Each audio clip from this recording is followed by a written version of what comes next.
عن النبي صلى الله عليه وسلم والذي نفسي بيده لتأمرن بالمعروف ولتنهون عن المنكر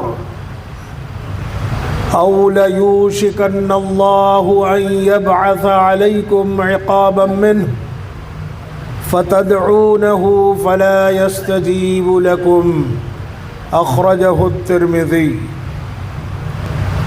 اللہ رب العزت کی بے پناہ حمد و ثنا، اس کی تعریف و توصیف، اس کی کبریائی بڑائی بزرگی، اس رب ذوالجلال کا بے انتہا شکر و احسان، اور میرے اور آپ کے پیغمبر، کائنات کے ہادی امام مقتدی، رہنما و رہبر، بہتر و برتر، صاحب حوض کوثر، نبیوں کے افسر، خاتم الانبیاء والمرسلین، رحمت للعالمین، حضرت محمد الرسول اللہ صلی اللہ علیہ وآلہ وسلم پر ان گنت ولا تعداد درود و سلام کے بعد، رب ذوالجلال کی توفیق اور اس کے نہایت ہی فضل سے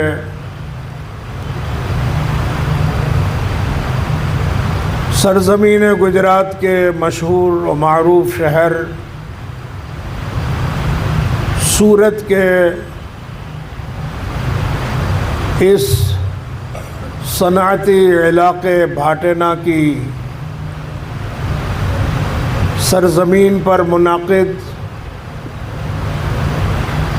یہ دینی اور اصلاحی پروگرام کے اس موقع پر قرآن مقدس کی سورہ الحج کی 40 اور 41ویں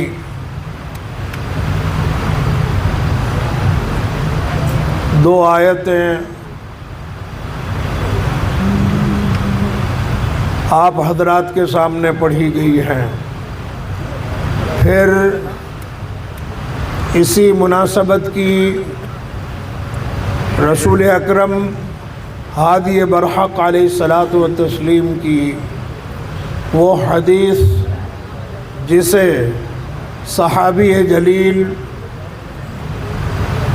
حضرت حذیفہ بن الیمان رضی اللہ تعالی عنہ نے کونین کی رحمت اور دارین کی سعادت محمد مصطفیٰ صلی اللہ علیہ وآلہ وسلم سے سنا اور سن کر کائنات کے سامنے رکھا، آپ حضرات کے سامنے پڑھی گئی ہے۔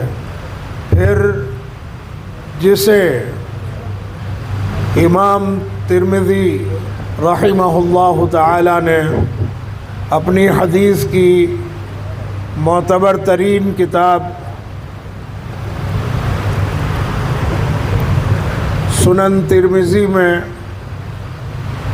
2169 نمبر کے تحت نقل و جمع کیا، آپ حضرات کے سامنے پڑھی گئی ہے۔ قرآن کریم کی پڑھی گئی ان آیات اور ان جیسی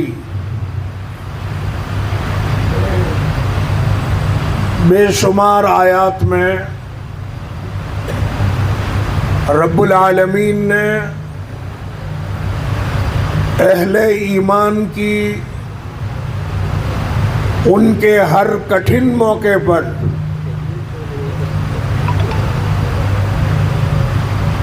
مدد کرنے کا وعدہ کیا ہے۔ اہل ایمان جب کبھی مصیبتوں، آفتوں، تکلیفوں میں پھنس جائیں گے، تائید غیبی اور نصرت الہی ان کی دستگیری کرے گی۔ رب العالمین نے اسی سورہ الحج آیت نمبر 38 میں ارشاد فرمایا،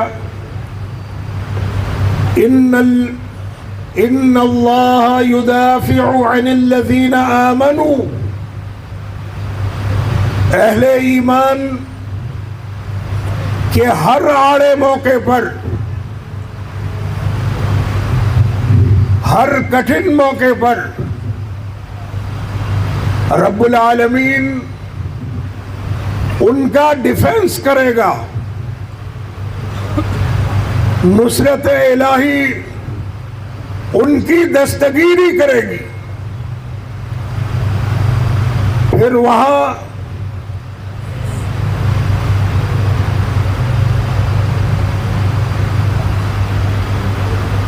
رب العالمین نے ارشاد فرمایا، وَكَانَ حَقًّا عَلَيْنَا نَصْرُ الْمُؤْمِنِينَ، اہل ایمان کہ ہر کٹھن موقع پر ان کی مدد کرنا، ان کی مشکل کشائی، حاجت روائی، یہ اللہ پر اہل ایمان کا حق بن جاتا ہے۔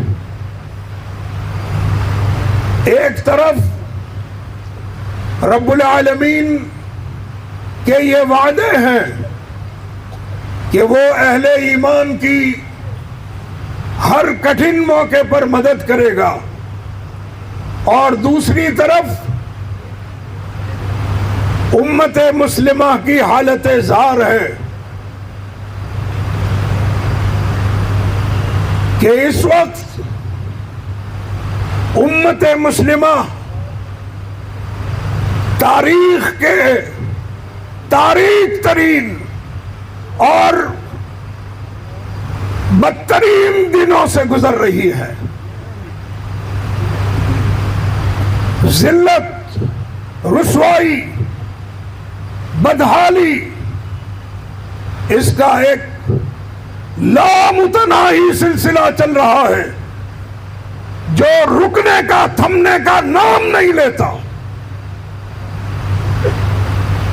مال کی ارزانی یہ آسمان کو چھو رہی ہے، جان، مال، عزت و آبرو سب کا سب داؤ پر لگا ہوا ہے، اور امت مسلمہ مسجدوں کے محرابوں سے، میناروں سے، نماز کی سب بندیوں سے بلک بلک کر، سسک سسک کر، تڑپ تڑپ کر رب العالمین کو مدد کے لیے پکار رہی ہے۔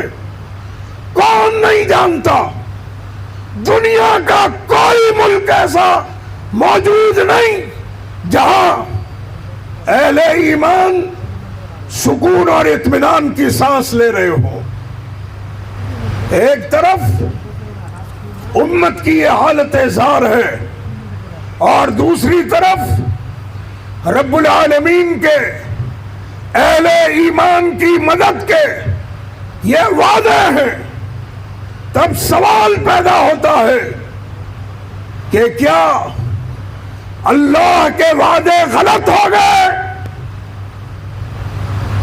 قرآن سے پوچھو، قرآن جواب دیتا ہے۔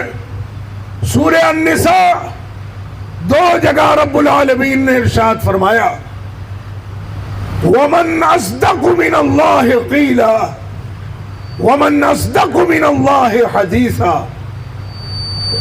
اللہ سے بڑھ کر سچی بات کس کی ہو سکتی ہے؟ تو پھر کیا اللہ کی سنت تبدیل ہو گئی؟ اس کا طریقہ کار بدل گیا؟ نہیں، قرآن کہتا ہے سورہ فاطر آیت نمبر 73، رب العالمین نے ایک ہی آیت میں 2 بار ارشاد فرمایا فَلَن تَجِدَ لِسُنَّةِ اللَّهِ تَبْدِيلًا وَلَن تَجِدَ لِسُنَّةِ اللَّهِ تَحْوِيلًا۔ اور جاؤ پہلے دن سے لے کر آج تک اور آج کے بعد صدیاں بیت جائیں گی، قیامت کی صبح تک رب کی سنت کو میں کوئی تبدیلی آ سکتی؟ میں نہیں کہتا، رب کا قرآن کہتا۔ تب پھر کیا وجہ ہے کہ اہل ایمان ظلم کی چکیوں میں پیسے جا رہے ہیں، آگ کی چتاؤں پر لٹائے جا رہے ہیں، سولیوں کے تختوں پر لٹکائے جا رہے ہیں؟ کون سا ظلم ہے؟ عالمی سیاست اہل ایمان پر روزانہ ظلم کے کوڑے برسا رہی ہے، اور امت مسلمہ قنوت کے اٹھے ہوئے ہاتھوں کے ساتھ، چھلکتے ہوئے آنسوؤں کے ساتھ رب سے مدد کی طلبگار ہے۔ اس وجود نے جب سے ہوش سنبھالا، میں نہیں جانتا کہ ان سسکتے تڑپتے اہل ایمان کی آسمانوں سے کوئی دستگیری ہوئی ہو۔ سینکڑوں فساد دیکھے، سنے، مال کی ارزانیاں دیکھی، جانوں کی نیلامی دیکھی، بہت روئے، بہت تڑپے، کوئی مدد نہیں۔ تائید الہی اور نصرت الہی ہے کہ ہاتھ تھامتی نہیں۔ وجہ کیا ہے؟ رب العالمین نے وجہ اور جواب آج کی پڑھی گئی آیت میں دیا ہے۔ رب العالمین نے ارشاد فرمایا وَلَيَنْصُرَنَّ اللَّهُ مَنْ يَنْصُرُهُ۔ اللہ کی مدد کن لوگوں کے شامل حال ہوتی ہے؟ تائید الہی اور نصرت غیبی کن کا ہاتھ تھامتی ہے؟ رب العالمین نے جواب دیا مَن يَنْصُرُهُ، اللہ ان کی مدد کرتا ہے جو اللہ کی مدد کرتے ہیں۔ بھلا اللہ ہماری مدد کا کب سے محتاج ہو گیا؟ اللہ الصمد، وہ تو ساری کائنات سے بے نیاز ہے، سب اس کے محتاج، اسے کسی کی احتیاج اور ضرورت نہیں۔ تبھی تو وہ اللہ ہے، تبھی تو وہ رب ہے۔ یطعم ولا یطعم، ساری کائنات کو کھلاتا، کسی سے کچھ بھی کھاتا۔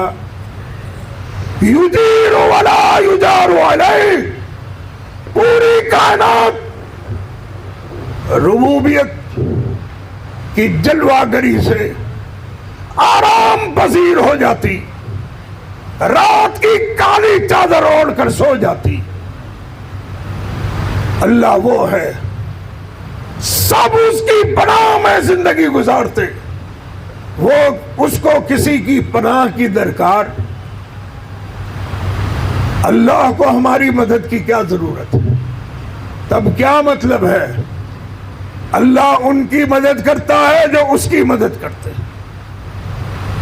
اللہ کی مدد اس کے دین کی مدد ہے، اس کی شریعت کی مدد ہے، اس کی کتاب کی مدد ہے، اس کے رسول کی مدد ہے۔ دین کی یا دینداری کی کوئی شکل، کوئی قسم کہ اس پر کسی قسم کی بے دینی کی، الحاد کی، شرک کی، بدعت کی، کسی قسم کی بھی گھسپیٹ ہو، مومن وہ ہے جو دین کی پاسداری کا پاسدار بن جائے، دین کا سپاہی بن کر کھڑا ہو جائے۔ موت گوارا دین کے نام پر آنچ آنے دی جا سکتی، ایسے لوگوں کی مدد رب العالمین فرماتا ہے۔ اس 5 فٹ کے وجود اور اس پر ہم نے دین کو کتنا نافذ کیا ہے، جائزہ لے لیجئے، پتہ چل جائے گا کہ ہم اللہ کی مدد کے حقدار ہیں بھی کہ نہیں۔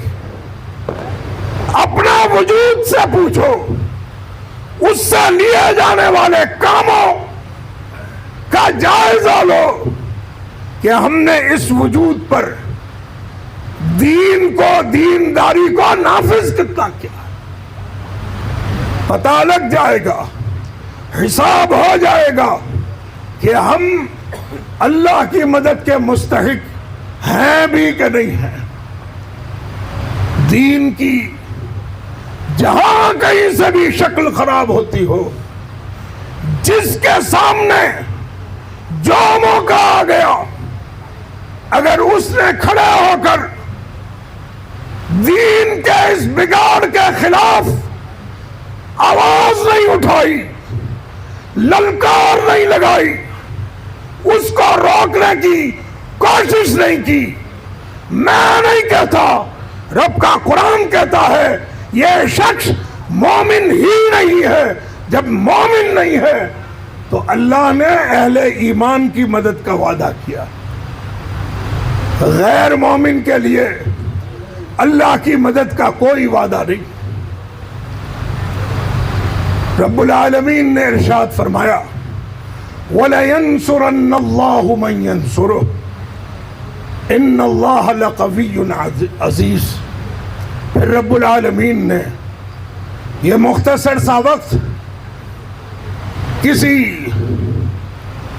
ڈیٹیل میں جانے کی اجازت نہیں دیتا، میں کوشش رب کی توفیق سے کروں گا کہ اس سلسلے کی موٹی موٹی سی گفتگو ہو جائے۔ وہ کون سے اسباب ہیں، وہ کون سے کام ہیں جن کو کرنے اور انجام دینے کی پاداش اور نتیجے میں نصرت الہی کی برکھائیں اہل ایمان پر برسنے لگتی ہیں، وہ کون سے اسباب ہیں؟ آج کی پڑھی گئی آیت میں رب العالمین نے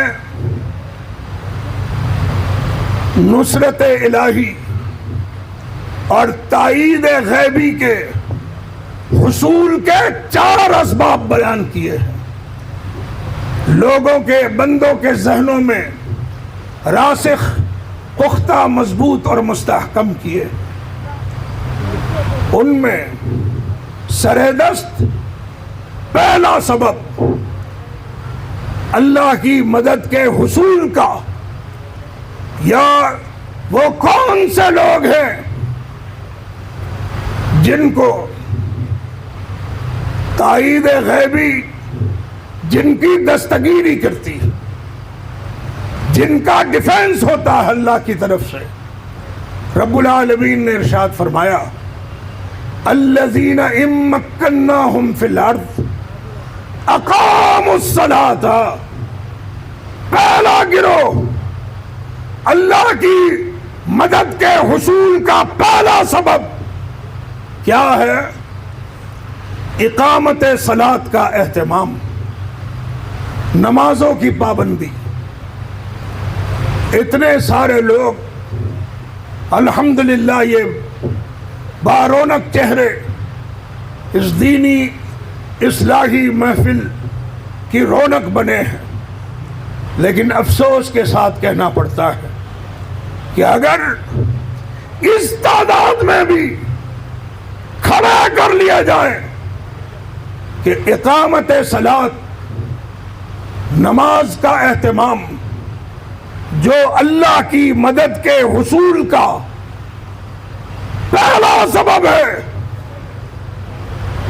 کتنے لوگ ہیں، کتنے نوجوان ہیں جو 5 وقتہ مسجد میں جا کر باجماعت اللہ کے حضور کھڑا ہو کر آدھے جھک کر رکوع کی حالت میں ناک اور پیشانی کو زمین پر رگڑ کر اس رب کو منانے کی کوشش کرتے ہیں. اٹھاؤ اس مجلس میں سے شاید پاؤ حصہ بھی 1/3 بھی ایسا نہ نکل پائے جن کو یہ سعادت نصیب ہوتی ہو. پہلا سبب اقاموا الصلاۃ، اقامت صلاۃ کا اہتمام، نمازوں کی پابندی. نماز اسلام کی وہ موٹی سی عبادت کہ رب العالمین نے بلا شبہ شہادتین کا اقرار، اشہد ان لا الہ الا اللہ واشہد ان محمدا عبدہ ورسولہ، شہادتین کا اقرار اسلام میں دخول کا سبب بنایا. آدمی مرد ہو یا عورت کلمہ پڑھ کر وہ اسلام میں داخل ضرور ہو جاتے ہیں، لیکن شہادتین کے اقرار کی بنیاد رب العالمین نے جس عبادت پر رکھی ہے وہ عبادت ہے اقامت صلاۃ کا اہتمام، نمازوں کی پابندی. اگر کلمہ پڑھنے کے بعد آدمی مرد ہو یا عورت اس کے دامن میں نماز ہے اور 5 وقتہ نماز، اس شخص کو، اس مرد کو، اس عورت کو اپنے آپ کو مسلمان کہلانے کا حق پہنچتا ہے. اور اگر کلمہ پڑھنے کے بعد اقامت صلاۃ کا اہتمام نہیں ہے، میں نہیں کہتا، رب کا قرآن کہتا ہے. رب العالمین نے ارشاد فرمایا وَأَقِيمُوا الصَّلَاةَ رب العالمین نے ارشاد فرمایا اقیموا الصلاۃ ولا تکونوا من المشرکین. آدمی اگر نماز پڑھتا ہے، مرد یا عورت، اس کو اپنے آپ کو مسلمان کہلانے کا حق پہنچتا ہے. اور اگر دامن میں نماز نہیں ہے، میں نہیں کہتا، رب کا قرآن کہتا ہے، یہ آدمی مشرک ہے. تو رب العالمین نے اہل ایمان کی مدد کرنے کا وعدہ کیا، مشرکوں کا نہیں. اقیموا الصلاۃ ولا تکونوا من المشرکین. امت کا بڑا طبقہ سرے سے نماز پڑھتا ہی نہیں ہے، ان کی مدد کیسے ہوگی جبکہ یہ مشرک ہے؟ پھر کونین کی رحمت اور دارین کی سعادت محمد مصطفیٰ صلی اللہ علیہ وآلہ وسلم نے ارشاد فرمایا، ترمذی کی غالباً 2621 نمبر کی یہ صحیح ترین حدیث ہے. نبی رحمت علیہ الصلوۃ والتسلیم نے ارشاد فرمایا العہد الذی بیننا وبینہم الصلاۃ فمن ترکہا فقد کفر ہمارے اور ان کے درمیان، کن کے درمیان؟ مسلم اور غیر مسلم کے درمیان فرق کرنے والی، تمیز کرنے والی آئی ڈی اگر کوئی ہے تو وہ اقامت صلاۃ ہے، نماز۔ جس کے دامن میں نماز نہیں وہ سن لے، اس کا فیصلہ ہے، جس کا کلمہ پڑھ کر ہم اپنے آپ کو مسلمان کہلاتے۔ محمد رسول اللہ صلی اللہ علیہ وآلہ وسلم نے فرمایا فَمَن تَرَكَهَا فَقَدْ كَفَرَ، جس نے نماز چھوڑ دی یہ آدمی کافر ہو گیا۔ اور رب العالمین نے اہل ایمان کی مدد کرنے کا وعدہ کیا، کافروں کی نہیں۔ پھر دوسری حدیث نبی رحمت علیہ الصلوۃ والتسلیم نے ارشاد فرمایا، مسلم کی 82 نمبر کی صحیح حدیث ہے، بین الرجل وبین الشرک والکفر ترک الصلاۃ، آدمی کے اور شرک کے، آدمی کے اور کفر کے، مسلم اور مشرک کے، مسلم اور کافر کے درمیان اگر کوئی چیز حائل ہے جس سے اندازہ لگے گا کہ یہ مسلم ہے یا کافر ہے، وہ ہے نماز۔ جس نے نماز چھوڑ دی، میں نہیں کہتا، رب کا رسول کہتا ہے، یا وہ مشرک ہے یا کافر ہے، بگڑنے کی کوئی ضرورت نہیں۔ لفظ کافر کو، اس کو بھی مذہبوں کی تفریق کا ایک آلہ کار بنا لیا گیا۔ یہاں دوسروں کو نہیں، نماز نہ پڑھنے والے اپنے آپ کو مومن اور مسلمان کہنے والے کو کافر قرار دیا جا رہا ہے شریعت کی طرف سے۔ یہ کوئی گالی نہیں ہے، یہ معیار ہے، معیار دینداری کا۔ جس کے دامن میں نماز نہیں، بھلا سے وہ اپنے آپ کو مسلمان کہلاتا ہو، شریعت اس کو کافر اور مشرک قرار دے۔ اللہ نے اہل ایمان کی مدد کا وعدہ کیا۔ کہاں کہاں چلیں گے؟ کیا سلوک ہے ہمارا اس پہلے سبب کے ساتھ جس سے اللہ کی مدد کی برکھائیں برستی ہیں؟ کیا تعلق ہے؟ دیکھیے، اگر اسلام لانے کے لیے شہادتین کا اقرار ضروری ہے اور شہادتین کو برقرار رکھنے کے لیے اقامت صلاۃ کا اہتمام ضروری ہے، تو اس نماز کو مردوں کو مسجد میں جا کر باجماعت نماز پڑھنا اتنا ہی ضروری ہے، اور وقت کی پابندی کے ساتھ اس نماز کو پڑھنا اتنا ہی ضروری ہے۔ رب العالمین نے ارشاد فرمایا، نماز پڑھو، لیکن کیسے؟ جب جی میں آیا تب پڑھ لی، 2 3 اور رات گئے، دے مار 4:30 تو چل میں آیا، 5 نمازیں ایک ساتھ کر خالی۔ میں نہیں کہتا، رب کا قرآن کہتا ہے، وَارْكَعُوا مَعَ الرَّاكِعِينَ۔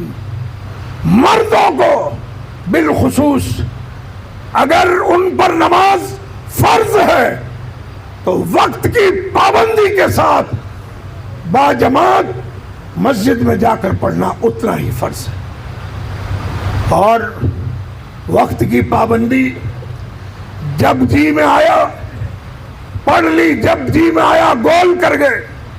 یہاں اکثریت مزدوروں کی ہے، کارخانداروں کی ہے۔ یہ جو شور بپا ہے اس بستی میں، کپڑوں کے کارخانے کے ملازم اور مزدور طبقہ بیٹھا ہوا ہے. اپنے ضمیر سے پوچھو، پورا دن کارخانے میں بیٹھ کر ضمیر سے پوچھو، پورا دن کارخانے میں بیٹھ کر کس لیے گزار دیا؟ روٹی روزی کے لیے. رب یاد نہ آ سکا، اقامت صلاۃ کا کوئی اہتمام نہیں. قرآن کہتا ہے یہ دھندا روزگار، یہ تجارت، اس کی کوئی حیثیت نہیں. اسلام، دین، شریعت اور قرآن کائنات کے لوگوں کے ذہنوں میں اس بات کو راسخ کرتا ہے. سورہ النساء آیت نمبر 102. کیا مزدوروں پر، دن بھر بیزی مصروف رہنے والوں پر اقامت صلاۃ اور وہ بھی با جماعت نماز جا کر پڑھنا، کیا اس سے آزادی ملی ہوئی ہے؟ یہ حالت اس حالت کے سامنے کوئی حیثیت نہیں رکھتی جو حالت قرآن بتلاتا ہے. سورہ النساء آیت نمبر 102. یہ کون سی جگہ ہے؟ یہ کتنی مصروفیت کا وقت ہے؟ کہا جب اہل ایمان دشمن سے گتھم گتھا ہو، ہتھیلیوں میں جان رکھ کر، سروں سے کفن باندھ کر، گھوڑوں کی پیٹھوں پر تیر اور تلواروں کی بارشوں میں ہو، این دوران جنگ بھی اگر نماز کا وقت آ جائے، اللہ نے فرمایا فَلْتَقُمْ طَائِفَةٌ مِّنْهُمْ مَعَكَ، لشکر، فوج کا آدھا حصہ برسر پیکار رہے گا، جنگ کرے گا، اور آدھا حصہ باجماعت ان کا ایک امام ہوگا، اس کی قیادت اور امامت میں باجماعت ایک رکعت نماز پڑھے گا. یہ حالت کتنی نازک ترین حالت ہے. این جب جنگ جیت کی طرف جا رہی ہو، نماز کا وقت آ گیا، جیت کو بھی ٹھکرا دیا جائے گا لیکن اقامت صلاۃ کا اہتمام کیا جائے گا. اور جو لوگ ایسے نازک موقع پر رب کو یاد کرتے ہیں نا، رب انہیں کبھی شکست عطا فرماتا، ان پر رحمتوں کی برکھائیں برستی. یہ اقامت صلاۃ کا اہتمام ہے.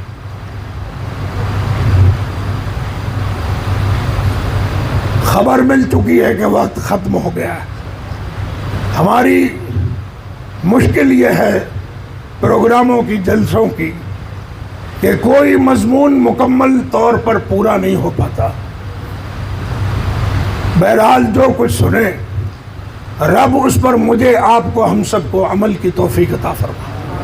یہ جلسے، یہ درس، یہ محفلیں، یہ عملی بیداری کی محفلیں ہوتی، عمل کے لیے تیاری کی محفلیں ہوتی. اس سلسلے کی آخری بات بھی ہو جائے.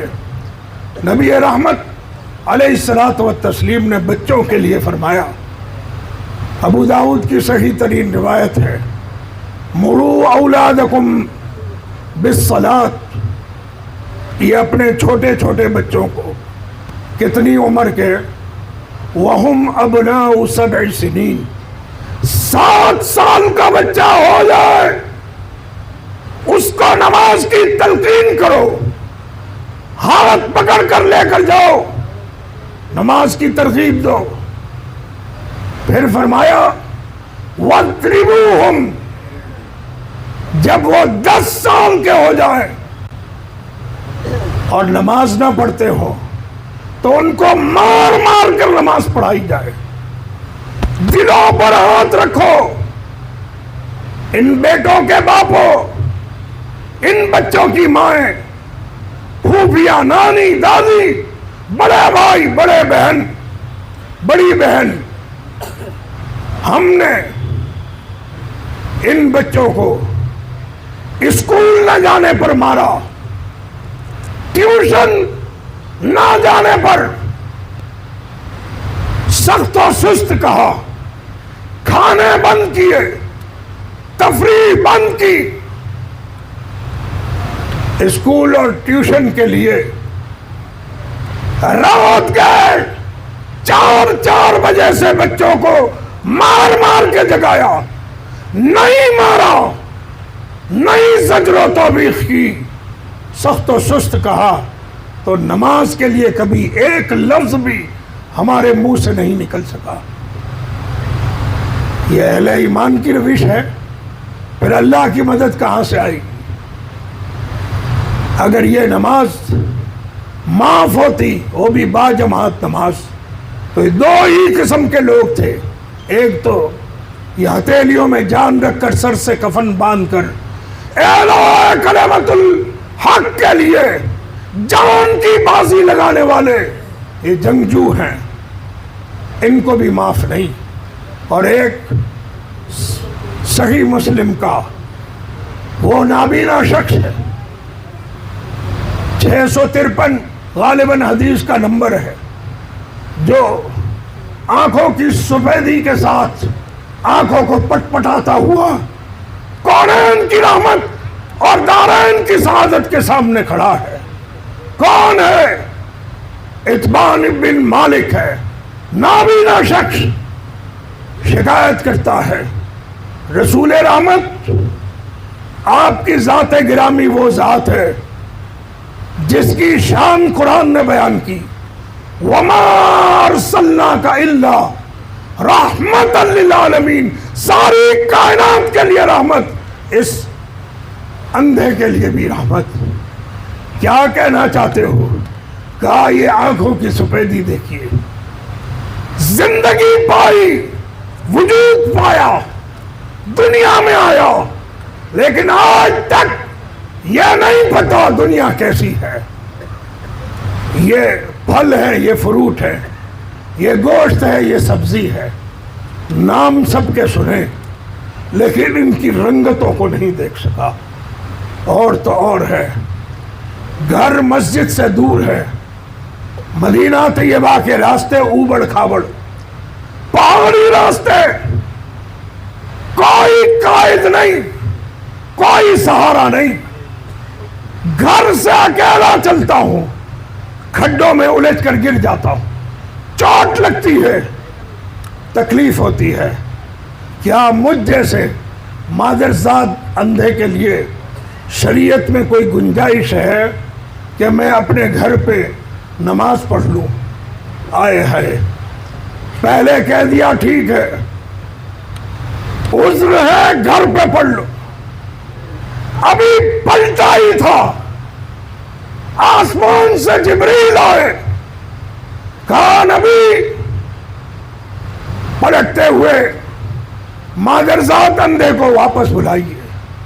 یہ وہ راستہ کھل گیا جس کا سہارا لے کر ہٹے کٹے مشتنڈے بھی گھروں کو مسجد بنا لیں گے. مرد واپس پلٹاؤ، بلاؤ اس کو اور بتلاؤ کہ رب نے کہا ہے اگر یہ اذان سنتا ہے تو پھر یہ اپنے گھر میں مرد ہو کر نماز پڑھ سکتا، بھلے سے مادرزاد اندھا.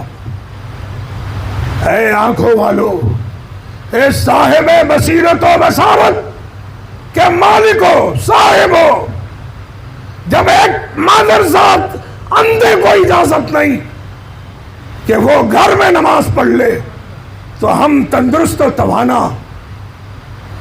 روشن اور بینا آنکھ والوں کے لیے کب اجازت ہو گئی کہ ہم کارخانوں میں، دکانوں میں، گھروں میں ایک ایک دو دو پانچ پانچ نمازیں ایک ساتھ پڑھ ڈالیں، تو مومن ہو، مومن